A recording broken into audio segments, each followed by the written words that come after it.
এটা হচ্ছে আমাদের নিচে গাছের সবজি। আমার স্বামী নিজ হাতে লাগানো গাছের সবজি। আসসালামু আলাইকুম, সবাই কেমন আছেন? আশা করি ভালো আছেন।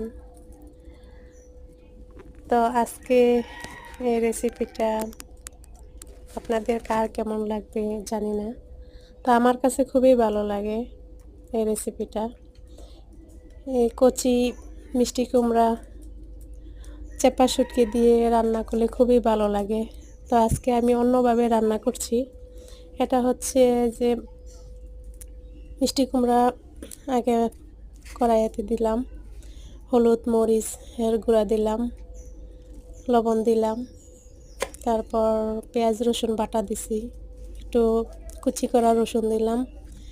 এভাবে তেল ছাড়া রান্না করব, এটা আমি খুবই মজা লাগে।